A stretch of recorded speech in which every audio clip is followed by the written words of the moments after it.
Matthew Miller there, speaking on behalf of the State Department. We're bringing this all to you in real time, and we pull away from this so we can get you to the Pentagon. Department of Defense Press Secretary Major General Pat Ryder now speaking to reporters following this Iranian attack on Israel. Israel for confirmation, and any questions on that, is there in a better position to discuss. Please note that we're still assessing the attack and the outcome, so numbers may change as we receive updates. Additionally, no U.S. personnel were injured or harmed during the Iranian missile attack. Secretary Austin, Chairman of the Joint Chiefs of Staff General C.Q. Brown Jr., and U.S. Central Command Commander General Eric Kurilla have been in constant contact with President Biden and Vice President Harris throughout the day to consult on the situation and U.S. actions. In addition to his phone call earlier this morning with Israeli Minister of Defense Gallant prior to the Iranian attack, Secretary Austin spoke to the minister again just a short while ago to get an update. He reaffirmed the United States' ironclad commitment to the defense of Israel and underscored that the U.S. remains well-postured throughout the Middle East region to protect U.S. forces and defend Israel in the face of threats from Iran and Iran-backed terrorist organizations. We'll provide a readout of that call as soon as possible. To be crystal clear, as Secretary Austin has said, should Iran, its partners, or its proxies use this moment to target American personnel or interests in the region, the United States will take every necessary measure to defend our people. And separately, I do have an update to provide on DoD support to Hurricane Helene response efforts, but I'll provide that at the end. With that, I'm happy to take your questions. We'll start with AP. Tara. Thanks, General Ryder. What Navy destroyers were involved in helping shoot down and intercept? And given this escalation, what's being communicated between Secretary Austin and Minister Gallant right now in terms of tampering things down and potentially avoiding a wider war?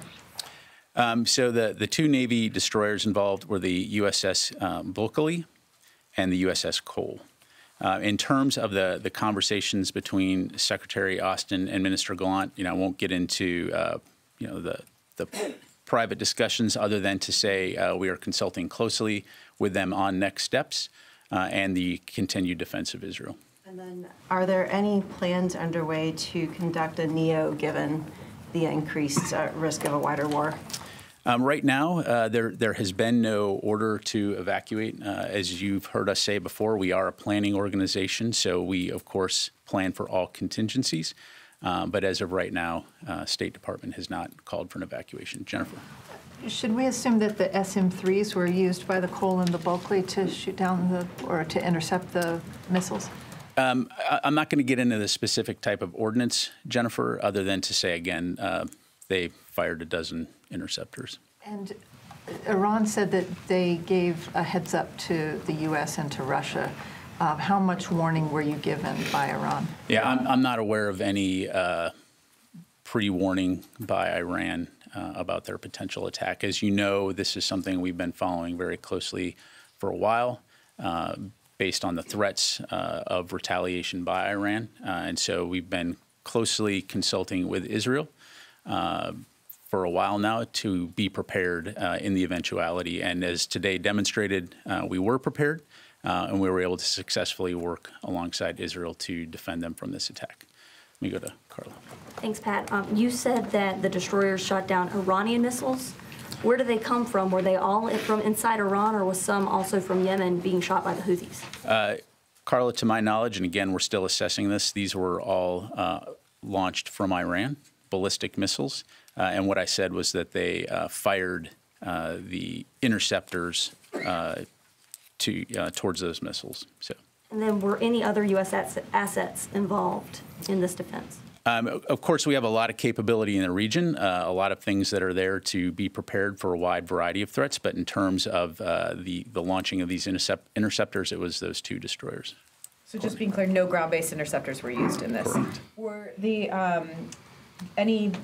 were you aware of any duds that didn't fire off, that maybe Iran wanted to fire more than the roughly 200? As I mentioned, we're still assessing the outcome of the attack, and so we'll have much more information later. But these are all, our initial reports. And then on the second call with the Secretary and Minister Gallant, Did he urge Israel not to respond or to moderate any response to Iran, or did Gallant share any of Israeli intentions for their potential response here? Well, again, as I'm sure you can appreciate, I'm just not going to be able to get into the details of their call other than to say, again, we're consulting closely about next steps and the continued defense of Israel. What does Secretary Austin think about the potential for an Israeli response here? Would he urge them, without saying what he said in the call necessarily, but what are his feelings about the potential? Would he urge them restraint or? Well, look, if you take a step back here, we fully support Israel's right to defend itself. You just saw a very significant ballistic missile attack by Iran against Israel. And so, we'll continue to work alongside them to support their defense. We, of course, do not want to see a wider regional conflict. You've heard us say that many times, and we'll continue to work towards that end. But we also fully understand the fact that this was a significant attack by Iran, and so we're going to continue to consult closely, and we're going to continue to support their defense. Let me go to Laura. Thank you. Just a couple of clarifications. You say that the U.S. destroyers had intercepted or shot down the missiles, or just that they fired? I said that they fired approximately a dozen interceptors against the incoming Iranian missiles. And were there any U.S. aircraft that shot interceptors at Iranian missiles? What I've read out is what participated in the defense of Israel. Okay. And then, sorry, just one more. Can you say if there were any drones or cruise missiles that were involved in the Iranian Again, attack? still assessing it right now. It appears it was ballistic missiles. No drones, but again, we'll continue to assess. Let me go to Joseph, and then we'll come here. Thank you. Just wanted to turn to the Israeli invasion in Lebanon. For the past couple of months, the department and the secretary have called for de-escalation. You guys have voiced your opposition to any ground incursion, invasions, limited operations. After we found out that the Israeli strike last week killed the Hezbollah chief, Hassan Nasrallah, it seems like the tone changed. From the statements last night, the department and the secretary said they supported what Israel is doing. So what changed for a change in that tone and that stance from the department? Yeah, I think the biggest thing, Joseph, is we fully support Israel's right to defend itself against Hezbollah. As we understand it, they will be conducting limited operations to destroy Hezbollah infrastructure that's arrayed along the border there that could be used to threaten Israeli citizens. And so we're continuing to consult with the Israelis to better understand how they intend to go forward. Obviously, I'd refer you to them to talk or ask questions about details regarding those operations. But we fully understand as part of their overall efforts to return people home, that they do need to address those threats that are along the border there. And so all that to say, we will continue to consult with the Israelis and other partners in the region long-term about how we can ultimately de-escalate those tensions and get to a ceasefire. Have they asked for any help from you guys doing whatever it is that they want to do? No. Yes, sir. Were the United States surprised by the scale of the Iranian attack on Israel? Well, look, like I said before, we've been monitoring this for a while. Iran had been very public about its threats to retaliate, and so it's something that we've been monitoring. Certainly, this was a significant attack, probably about twice the size in terms of scope of what we saw earlier. But again, we're still assessing the outcomes of this. And as I highlighted at the top, we certainly condemn this reckless attack, this direct attack against Israel, and we'll continue to support Israel's defense. Several Israeli media spoke about a response tonight, Israeli response tonight to this attack, including some, not just Iran, some other Middle Eastern countries. Will the United States be assisting the Israelis in their response? Well, I'm not going to speculate about hypotheticals. I'd refer you to the Israelis to talk about, I'm asking about, will the Americans help them with their response? Well, what you're asking me is if they're going to do something, and what I'm saying is I'm not going to speculate about what or if they may do. As I highlighted to several of your colleagues, we're consulting closely with the Israelis in terms of next steps, with the emphasis being the defense of Israel. So let me go to this side of the room. Oren. Essentially a follow-up to that question, is the U.S. willing to strike Iran in response to this? Are you putting that on or off the table? Well, look, Garnett, again, I don't want to get into hypotheticals. I think I was very clear at the top that should U.S. forces be targeted by Iran or its proxies, we'll take necessary steps to defend our people. And I think we've also been very clear that we're going to support the defense of Israel. And so I'm not going to get into theoretical or speculative operations at this stage, other than to say, we mean what we say and we say what we mean. And then a follow-up question. Iran claims to have used a new Fatah missile, which is supposed to be a hypersonic ballistic missile. Can you assess whether they did use new and advanced weaponry in this attack and whether they learned from the April attack? Again, we're still assessing the attack and the outcomes, and so we may have more to provide later, but I don't have anything on that right now. Dan. Thanks for your time. Two questions, please. On Secretary Austin's statement last night, he referred to being supportive of operations along the border. Is he open to Israel using operations on both sides of the border? Along the border was a little vague there. Well, I think I'd go back to how I responded to Joseph, right? We understand and support Israel's right to defend itself against Hezbollah, as we highlighted in the readout. We understand that part of that is dismantling some of the attack infrastructure that Hezbollah has built along the border. Certainly, again, we don't want to see this, broaden into a wider regional conflict, but we understand, again, that what Israel is doing are limited operations to destroy that attack infrastructure and then enable citizens on both sides of the border to return home. Ultimately, at the end of the day, we do think that a diplomatic resolution is the only way to achieve lasting stability and security across the Israel-Lebanon border. So, we're going to continue to work to that end. But we also, again, understand Israel's need to defend itself. And then a follow. The State Department read out a report on an attack on a diplomatic facility at Baghdad Airport last night. Have you seen any other attacks on U.S. forces, I guess, since Friday? This one would seem to be on a diplomatic facility, but be it in the last day, particularly at this heightened time of tension, or just broadly over the last couple of days? Yeah, as of right now, I'm not aware of any additional attacks. Thanks, sir.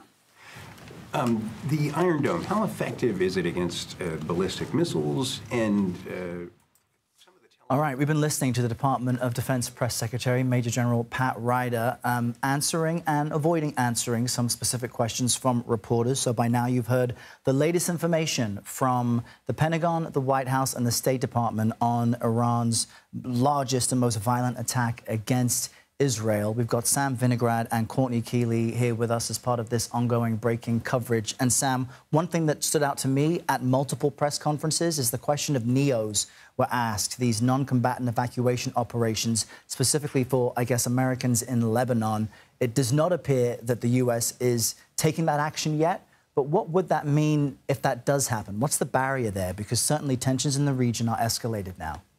Well, Errol, the U.S. government has been planning for potentially multiple non-combatant evacuation operations from multiple embassies in the region since October 7th. I was in the room as part of those discussions, and it was viewed as prudent planning based upon the dynamic security situation.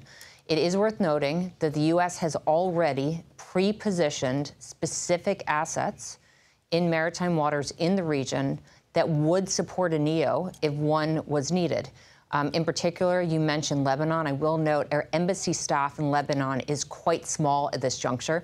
They've been diminishing numbers over a period of time based upon the security situation. But a NEO, a decision to go to a NEO would be a decision made by the State Department with support from the Department of Defense, and that has not yet occurred. Based on my experience, whether or not to engage in a NEO in Lebanon, in Israel, in Saudi, in Qatar, or elsewhere is reviewed on a daily, if not twice daily basis based upon the dynamic security situation. So we should wait to see whether a NEO is implemented, but there are assets pre-positioned to assist with a NEO as soon as that decision is made. Sam Vinograd joining us from our Washington bureau. I really appreciate all of your insight on this developing story today. Courtney Kealy has been with me here in Studio 57, and you've had extensive experience on the ground reporting from many of these places. In summary, what happened today and what will this do to the people, the many different peoples in the region? First of all, Iran showed that they have a reach. They can hit Jerusalem. They can hit Tel Aviv. They rarely show their hand.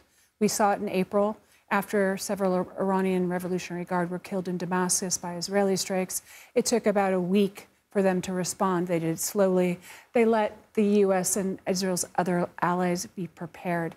This time, it took about 3 to 4 days after the death of Hassan Nasrallah, but it still happened.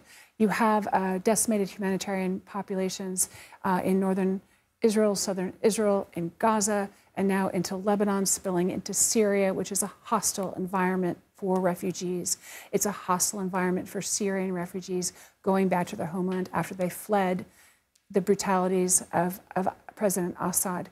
You have very limited governing power in Lebanon, and you have about 16, 17 different religious sects that all speak for themselves. Nasrallah's supporters, this is an ideology that spreads to a vision of an Islamic State playing the long game. Now you have Deputy General Naim Qassem saying he is going to continue this fight. He is very well versed in military tactics. He was the Southern commander when Israel had that so-called buffer zone for nearly 20 years. These grudges are long. This will continue. This is not a one-off. This is a lot of things are happening in the shadows.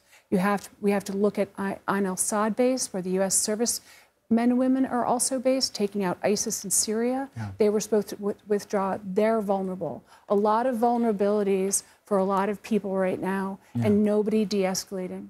And things are complicated, and certainly we've all witnessed things shift today. Courtney Kealy, thank you so much for your experience.